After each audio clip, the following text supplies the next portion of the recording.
नमस्कार मित्रांनो. नमस्कार. आज आपल्या चॅनलवर स्वप्नो की उडान टी व्हीवर आज जे प्रमुख पाहुणे आलेले आहेत ते आहेत बिडकर सर, ज्यांचं वय आज 76 आहे आणि ते 35 वर्षापासून 37 वर्षापासून LICचे एजंट आहेत, CM क्लब मेंबर आहेत. तर चला मित्रांनो, आपण भेटूया बिडकर सरांना. सर नमस्कार. नमस्कार. सर, आपल्या स्वप्नो की उडान टी व्हीच्या चॅनलवर तुमचं खरंच खूप खूप आभार. धन्यवाद. अभिनंदन. सर, आता आपल्या सगळ्या जे दर्शक आहेत, आपले जे एजंट आहेत सगळे त्याच्यावर, त्यांना फक्त सर तुम्ही तुमचं जे करिअर आहे, तुम्ही जे काम सुरू केलं होतं, तर जे काम सुरू केलं ते कसं सुरू केलं, तुम्हाला काय काय अडचणी आल्या आणि नवीन एजंट लोकांना काय केल्यानं कसं सक्सेस होतील, फक्त एक शॉर्टमध्ये आज आपण एक तुमच्याकडून मुलाखतमध्ये आपल्याला जाणून घ्यायचं आहे. बरं, ठीक आहे. प्रथम गिरीशजी व्यास यांनी माझी मुलाखत घेतल्याबद्दल मी त्यांचा आभारी आहे. मित्र हो, मी 1987-88मध्ये 88-89मध्ये LICची एजन्सी DO बारबदे साहेब यांच्याकडून मी एजन्सी घेतली म्हणल्यापेक्षा त्यांनी मला जबरदस्तीने दिली. मी प्राध्यापक होतो आणि मला त्या LICमध्ये त्यांना मी विचारलं, तुम्ही मला कसं काय मला चूज केलं बुवा, मी LIC करा, हे करा, ते करा. तर त्यांनी मला सांगितलं की तुमच्या घरामध्ये महिला RD एजंट आहेत आणि त्यामुळं तुम्हाला त्या गोष्टीची सवय आहे, म्हणून मी तुमच्याकडे आलो, असं बारबदे साहेबांनी मला सांगितलं. त्यांनी मला बरोबर सांगितलं. आणि एक प्राध्यापक माणूस म्हटल्यामुळं त्यांना असं वाटलं की बुवा हा म्हणजे विद्यार्थ्याशी, समाजाशी यांचा कॉन्टॅक्ट आहे. आणि तो कॉन्टॅक्ट झाल्यानंतर मला त्यांनी एका 25 रुपयामध्ये त्यांनी मला ते लायसन देऊन दिलं. अरे बाबा, त्यावेळेस 25 रुपयात 25 रुपयात लायसन. काही परीक्षा वगैरे याच्यावर नव्हती, फक्त एक फॉर्म भरायचा होता आणि LICच्या एजन्सीला आम्ही सुरुवात केली. मला नंबर मिळाला 00228994. वाशिम ब्रँचचा मी एजंट आहे. आणि मित्र हो, ज्या वेळेला मी पॉलिसीच्या एजन्सीसाठी थोडीशी त्यांच्याकडून प्लॅनबद्दल थोडीशी कल्पना घेतली, तर त्यावेळेला 14 नंबर प्लॅन आणि 24 नंबर आणि 75, 20, 93, 25 हे 2-4 प्लॅन थोडे फेमस होते आणि त्याबद्दलची मला बारबदे साहेबांनी कल्पना दिली होती. हे दोन आपला 75, 20, 94, आपलं 93, 25 हे मनी बॅक प्लॅन होते. आणि 24 नंबरचा प्लॅन हा 5 वर्षापर्यंत कमी प्रीमियमवर होता आणि नंतर पुढे त्याचा प्रीमियम वाढून येत होता आणि येणारा जो गेन होता किंवा बेनिफिट होता तो खूप मोठ्या प्रमाणात होता. बरोबर आहे, ते प्लॅन मस्त होता. आणि 14 नंबरलाही सुद्धा तशाच प्रकारचा म्हणजे प्लेन प्लॅन आहे तो. शेवटी 20 वर्षानंतर, 22 वर्षानंतर, 18 वर्षानंतर त्याची मॅच्युरिटी खूप चांगली मिळालेली आहे. आणि आज मला त्याचा एक अनुभव आलेला आहे की ज्या व्यक्तीनं 18,000 रुपये वर्षाचे भरले, त्याला गेल्या मार्चमध्ये 8,20,000 रुपये मिळाले. त्यांनी मला एवढं ट्रॅक्टर घेतलं आणि ट्रॅक्टर घेतल्यानंतर त्यांनी तो म्हणे, सर तुमचं नाव लिहितो मी त्याच्यावर बिडकरच्या सौजन्याने. मी त्याला असा विषय सांगितला, म्हटलं बाबा बिडकरच्या सौजन्याने लिहू नको, LICच्या सौजन्याने. खरोखर त्यांनी ते LICच्या सौजन्याने नाव लिहिलं. शिवनगर नावाचं गाव आहे, त्या गावामधला तो माणूस आज ट्रॅक्टर चालवत आहे. हे तुमच्याही मीटिंगमध्ये मी सांगेन. खरंच अशी पुष्कळशा गोष्टी आहेत. आणि म्हणून एजन्सी घेतल्यानंतर याचं महत्त्व सर व्यासजी, सर्वात महत्त्वाचं म्हणजे धंदा प्रॉम्प्ट आणि पंक्च्युएट. बरोबर, शिस्तशीर, समोरच्या पार्टीचा विश्वास न जाणं हे फार महत्त्वाचं आहे. एकदम महत्त्वाचं. आपण जे बोललो, आपण त्यांना 20 वर्षापर्यंतचा करार केलेला आहे, त्या 20 वर्षापर्यंत आपण त्यांना सर्व्हिस देणं हे अतिशय महत्त्वाचं आहे. आणि सर्व्हिस देता देता 3 फायदे होतात आपले. आपली पहिचान होते, राईट, ती पार्टी 4 लोकांना सांगते. बरोबर आहे. आणि तिसरं जे आहे ते येणारं जो काही आपल्याला त्यातलं जे प्रीमियमचा पैसा आहे त्याला आपण रिन्युअल कमिशन म्हणतो, हे कमिशनसुद्धा आपलं बिल्टअप होत चालतं. बरोबर. आणि नवीन पॉलिसीसाठी आरबळायचं मला तरी जिंदगीत काम नाही पडलं, कारण आम्ही ज्या वेळेला एजन्सी घेतली त्यावेळेला आमच्याकडे SS चा बिझनेस जास्त होता. तर जीवनामध्ये सकाळी 7 ते 11 कॉलेज असायचं, 11 वाजता डबा घेऊन 12 वाजता बाहेर पडायचो आणि जवळपास 10-15 शाळा मी करायचो. अरे वा. हो. तर शाळेत म्हणजे तुम्ही कसे जात होते, म्हणजे तुम्ही कशी संकल्पना हे आपल्या लोकांना तुमचा प्रश्न बरोबर आहे, त्याचं उत्तर मी सांगतो. ज्या शाळेमध्ये मी बॅग वगैरे घेऊन आता आपलं कोट टाय किंवा कधी कधी शर्टिंग वगैरे करून, कारण बराच जुना काळ होता तो, गेल्याबरोबर सर्व शिक्षक लोक उठून उभे राहायचे की त्यांना वाटलं कोणतरी एज्युकेशन ऑफिसर किंवा कोणता एखादा म्हणा अधिकारी आला का? एडिया वगैरे आले का काय. बरोबर. मग गेल्यानंतर असं मी सांगायचो की मी एडिया नाही किंवा एज्युकेशन ऑफिसर नाही, तर मी तुमच्या जीवनाचं कल्याण कसं करता येईल बरोबर. किंवा तुमच्या लेकराचं भविष्य किंवा भविष्यकाळ कसा तुम्हाला जमवता येईल असे प्लॅन सांगणारा माणूस मी आहे म्हटलं. एकदम त्यांना LICचं म्हणत नव्हतो, कारण त्यावेळेस LIC बद्दलची संकल्पना थोडी वेगळी होती. राईट. आणि मग अशा मुद्द्यानुसार मग ते हेडमास्टर मला विचारायचे की सर अशी कोणती कल्पना आहे, काय आहे कल्पना. तर आम्ही असं सांगायचो की बाबा एक गव्हर्नमेंटची स्कीम आहे आणि त्याला भारतीय जीवन विमा निगम असं म्हणायचे. क्या बात. आणि मग त्याच्यानंतर त्याच्यामध्ये एकेका त्या शिक्षकांना मधल्या सुट्टीमध्ये किंवा त्यांच्या ऑफ पिरियडमध्ये प्राथमिक शिक्षणामध्ये एवढा विषय नव्हता काय, सर्वजण मिळायचे. आणि मग बसून टेबलवर मी 2-3 प्लॅन त्यांना समजून सांगायचो. राईट. समजून सांगितल्यानंतर त्याच्यातले 7 पैकी मला असे अनुभव आहेत की जवळजवळ 6 लोक सह्या करून देऊन द्यायचे. क्या बात. खरंच खूपच सुंदर. कारण कसं काही त्यांना प्रीमियम 2 हप्त्याचाच भरायचा होता, तर तो 2 आता ह्या गोष्टी अनाधिकृत आहेत तर त्या आपण ॲडजस्ट करायचो. आणि मग त्यातला एक जो असायचा तो आपला टोटल विरोधी असायचा. बरोबर आहे. याच्यापेक्षा RD पुरते, याच्यापेक्षा बाकीचं पुरते, हे काय फायदा असे आहे. असतात सगळीकडे. मग मी काय करायचो तेवढ्या वेळामध्ये त्या जो विरोधक आहे त्याला मी मित्र कसा बनवता येईल याचा मी प्रयत्न करू. त्याच्या घरी जायचो, त्याला माझ्या घरी बोलवायचो, चहा पाणी, कधी नाश्ता, अमकं टमकं असे मी प्रयत्न भरपूर केले. आणि त्यामुळं तो जो विरोधक शिक्षक होता, ज्या एका शिक्षकानं 270 रुपयाची पॉलिसी काढायची त्यानं मला 540ची काढून दिली.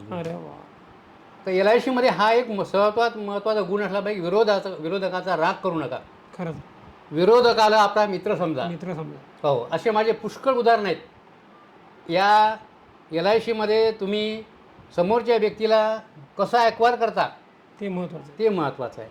आणि त्यातल्या त्यात विशेष म्हणजे त्या व्यक्तीशी आपलं नातं गोतं एवढं जोडा की त्याचा डेट ऑफ बर्थ आपल्या याच्यावर लिहून घ्या. त्यावेळेस कॉम्प्युटरची व्यवस्था नव्हती, बरोबर, किंवा कुठल्याही प्रकारचं काही नव्हतं. आम्ही एक डायरी ठेवली होती. त्या डायरीमध्ये झालेल्या पॉलिसीधारकाचे किंवा त्या सर्व शिक्षकाचे मोबाईल आपले म्हणजे नावं वगैरे लिहून घ्यायचो. आणि मग आम्ही घरी एक 500-300 कार्ड आणायचो, पोस्ट कार्ड होते पहिले. आणि त्याच्यावर मग एक असा शिक्का तयार करून ठेवला होता की आज आपल्या दिवशी वाढदिवसानिमित्त आपल्याला खूप खूप शुभेच्छा. खूप खुशी होत होती. आणि मग ते पत्र जेव्हा त्याला पोहोचायचं तेव्हा त्याचा जो आज या व्हॉट्सअपच्या युगात बी त्या कार्डाची महत्व आज वापस येणार आहे, कारण की हे कोणीच वाचत नाही, पण त्याचं महत्व अजून बी. तर मग संध्याकाळी यासाठी 8 ते 10 पर्यंत वेळ द्यायचो ते कार्ड छापण्याकरता आणि हे काम सर्व करायचो. तसं करता करता जवळपास 5-7 वर्षामध्येच माझ्या 800-900 पॉलिसी झाल्या. आणि CM क्लब मेंबर मी होऊन गेलो. CM club member. आणि CM क्लब मेंबर झाल्यानंतर 62,000 रुपये जेव्हा ऑफिस अलाउन झाला त्यावेळेला 62,000 म्हणजे खूप होते. खूप. ज्यावेळेला सोनं 450 होतं, 4,500 नाही 450 रुपये होतं सोनं त्यावेळेस. 62,000 रुपये ऑफिस अलाउन्स झाला. ऑफिस अलाउन्स झाला. हो मित्र, व्यासजी एक महत्त्वाची गोष्ट मला सांगतो. ज्या दिवशी मला DOनी एजन्सी दिली बारामती साहेबांनी, 8 दिवसात मी 3 दिवसात 7 पॉलिसी आणल्या. त्या 7 पॉलिसीचं कमिशन माझं जवळपास 5,000 काही रुपये होतं. आणि त्यावेळेला मला पगार होता फक्त 3200 रुपये. अरे वा, सांगा तुम्ही आता. ही गोष्ट 1988-87 सालची गोष्ट आहे. अरे वा. तर माझ्या घरची लोक काय म्हणायचे, अहो हे सोडून द्या नोकरी आहे, याच्याच पाठीमागं लागा. आणि तुमच्यामध्ये तेवढी कपॅसिटीसुद्धा आहे. मी म्हटलं पाहू, आपण जर 1 लाखापर्यंत पोहोचलो तर नक्कीच म्हटलं हे आपण असं करू. पण जेव्हा मी पुढं बिझनेस वाढत गेला, दुसऱ्याच वर्षी BM क्लब मेंबरशिप मिळाली. 3ऱ्या वर्षी DM, ZM आणि 5व्या-6व्या वर्षी CM क्लब मेंबर मिळाले. आणि त्याचे जे अलाउन्सेस, त्याचे जे बेनिफिट आणि बक्षिसं तर एवढे भेटायचे की कुठेही गेलं तर आमच्या वाशिम ब्रँचमध्ये नाव तुमचं महेश कोठारी, रमन मंजानी, अंबू महाराज आणि DR बिडकर. महेश कोठारी माझा नेहमी पाठ सोपटायचा की काकाजी हम तुमको मानते बोले, नाही सच क्यों हम पुरे खाली आहे, तुम तो सर्व्हिस करके कर रहे बोले. नाही ही गोष्ट खरी. हे शब्द मला त्याचे आजही आठवतात. आणि ते आजही तुमच्या नावानं तेवढेच बोलतात की खरंच बिडकर सरांनी त्यांनी त्यावेळी जे बिझनेस केला तसा बिझनेसचा फ्लो आज दिसत नाही. तर अशा प्रकारचं फक्त काय व्यवसायावर निष्ठा ठेवा. बस. नाराजी हा शब्द पाहिजे नाही. एजंटला नाराजी आली म्हणजे आणि आपण जिथं जायचं तिथून वापस येणं म्हणजे आपला तो इन्कम वाढणारा इन्कम समजायचं. बरोबर. कारण वापस जेव्हा येतो आपण तेव्हा त्या जे ग्राहक असतात ते असा विचार करतात की बाबा आपण साहेब येऊन गेले पण काय आपण त्यांना काही बोललो नाही बरोबर, काय नाही हे काय नाही.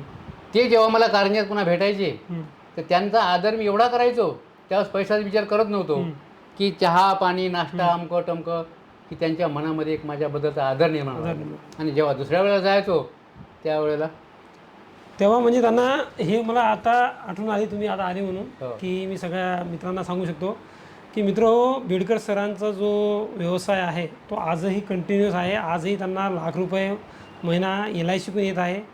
पेन्शन येते ती वेगळी, पण सरांनी प्रॉपर्टी किती केली सर तुम्ही? आम्ही खूप ऐकलं की बा बिडकर सरांनी LIC किती कमवून किती प्रॉपर्टी केली, हे सरांकडे हिशोब आहे. तर सर आम्हाला तुम्ही सांगू शकता का तुम्ही किती रुपये आजपर्यंत LIC कमवले? मी LICमध्ये आज मागच्या मार्चमध्ये हिशोब केला मी, तर जवळपास 2,43,00,000 रुपये कमिशन, ऑफिस अलाउन्स, बक्षीस, रिन्युअल कमिशन, FP कमिशन आणि असे इथपर्यंत सगळं माझा हिशोब आलेला आहे. आणि त्या पैशाची मी जेव्हा इन्व्हेस्टमेंट केली तर आज माझ्याजवळ 12 कोटीची इस्टेट आहे. अरे एक मिनिट थोडं प्रायव्हेट. सर आम्हाला आपल्या सगळे जे एजंट आहेत आपले त्यांना एक सांगा की क्लब मेंबरशिप का जरुरी आहे? हो मित्रो, व्यासजी, आपण जेव्हा एजन्सी घेतो तेव्हा माणसाला मल्टी बेनिफिट मिळावं ही प्रत्येकानं अपेक्षा ठेवायची. रिन्युअल कमिशन, FP कमिशन तर हे आपल्याला मिळणारच आहे. बरोबर. आणि LICमध्ये जो मान सन्मान मिळतो हा क्लब मेंबरमध्ये आहे. बरोबर. बहुतांशी DM क्लब मेंबरपासून त्याचे तेजेस ठरलेले आहेत. पण CM क्लब मेंबर म्हणजे तो चेअरमन क्लब मेंबर झाला म्हणजे तो चेअरमन क्लब मेंबरच्या लेवलचा माणूस झाला. राईट. त्याच्यासाठी फार काही लागत नाही. मिनिमम LICनं त्याला काय फक्त 600 पॉलिसी आणि प्रीमियम त्याप्रमाणे होतेच तो प्रीमियम. आणि त्यामुळं काय होतं की तुम्ही 600 पॉलिसी केल्यानंतर क्लब मेंबरशिप जर झाला आणि तुम्ही जर FP तुमचं व्यवस्थित असलं तर 60-62 रुपये सुरुवातीला तुम्हाला आरामात FP म्हणजे ऑफिस अलाउन्स मिळतो. आणि ते म्हणजे तुमचा बोनस आहे. बोनस तुम्ही त्यासाठी काही लागतच नाही, काही नुसतं फाईल नॉमिनल भरून द्यावं लागते आणि संपला विषय. आणि त्या क्लब मेंबरमुळं तुम्हाला एरोप्लॅनमध्ये फिरायला मिळतं. माझ्या जीवनामध्ये एरोप्लॅन म्हणजे मला ST सारखं वाटलं. हो, तुमची ती मला आजही आठवण येते. तुम्ही जे म्हणता होता की मी जेव्हा एरोप्लेनने उतरले होते तुम्ही वेलकम बिडकर, तर ही LIC व्यवस्था करून देते. तिथली जे हे आहे ना आपले गाडी वगैरे त्याची व्यवस्था LIC इथून करून देते आपल्याला. आणि द्यायचे त्यावेळेला हॉटेल बुकिंग करून द्यायचे 5 स्टार. आणि मग काय होत होतं की तो पार्टी असायची आपण उतरल्यानंतर मग तो म्हणायचा वेलकम बिडकर सर वेलकम. अनेक एजंट महेश कोठारी वगैरे. मग आम्ही उतरायचो होतं असं वाटायचं की आपल्याला खरोखर आपल्या स्वर्गामध्ये उतरलो काय उतरलो. मग त्या हॉटेलमध्ये गेल्यानंतर एन्जॉयमेंट वगैरे. मग चेअरमन क्लब मेंबर त्यावेळेस चेअरमन जेव्हा हेलिकॉप्टरने यायचे तर आमच्यावर फुलं उधळायची गुलाबाची. सांगा बरं, एवढं त्याला महत्त्व होतं CM क्लब. आज रोजी थोडं आता ह्या स्टेजेस वाढल्या त्याच्यामुळं थोडंसं जरासं त्याच्यावर कमी झाला. पण आणि त्यांनी मला बेंगलोरच्या एका भाषणामध्ये चेअरमन क्लब मेंबरने असं उद्गार टाकले होते, you are the greatest diamond of the LIC. किती मोठं लागणार रिअली. खरंच तेव्हा इतक्या टाळ्या कडकडात वाजल्या की खूप.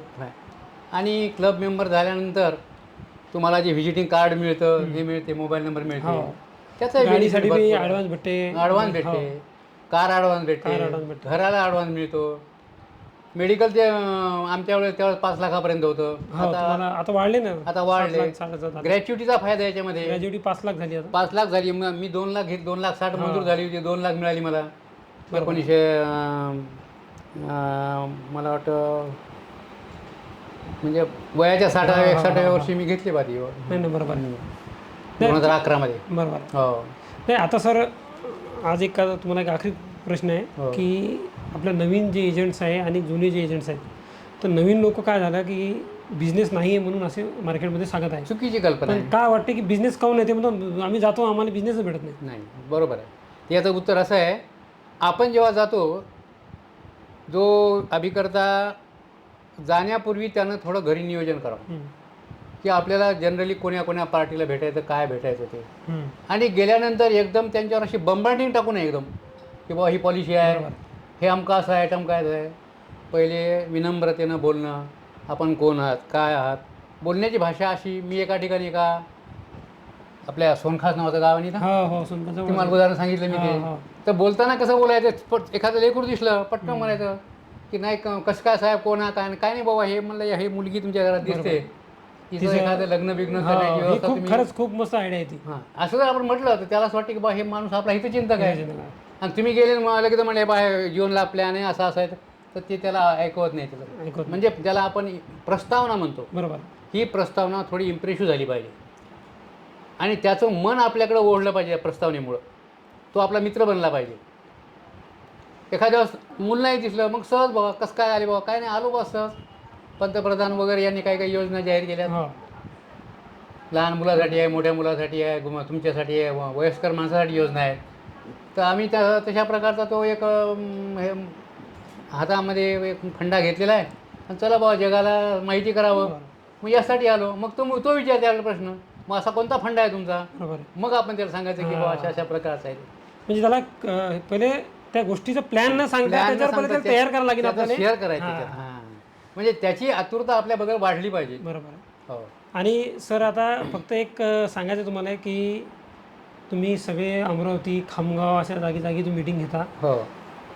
तर या मीटिंगमध्ये जेव्हा तुम्हाला लोक बोलवतात आणि त्यांचं जेव्हा तुम्ही मीटिंग करून गेल्यानंतर काय रिस्पॉन्स येते तुम्हाला? ठीक आहे, फक्त 1-2 मिनिटं. चांगला प्रश्न विचारला आपण. तुम्ही खामगावला माझ्यासोबत होते.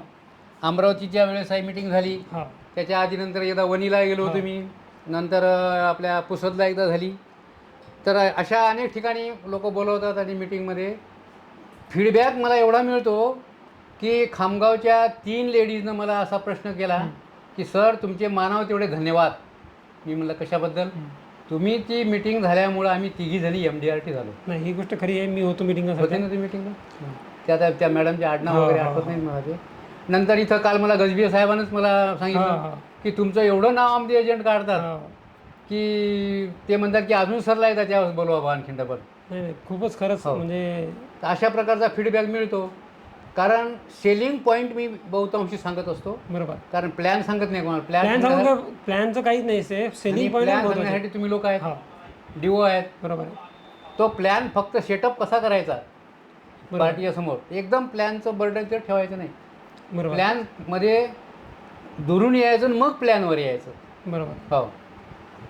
आता आपण एखादा असा प्लॅन, समजा पेन्शन प्लॅन असतो, एकदम बा आमच्या गेल्या शिकडं अशा प्रकारचा पेन्शन प्लॅन आहे असं कधीच म्हणायचं नाही.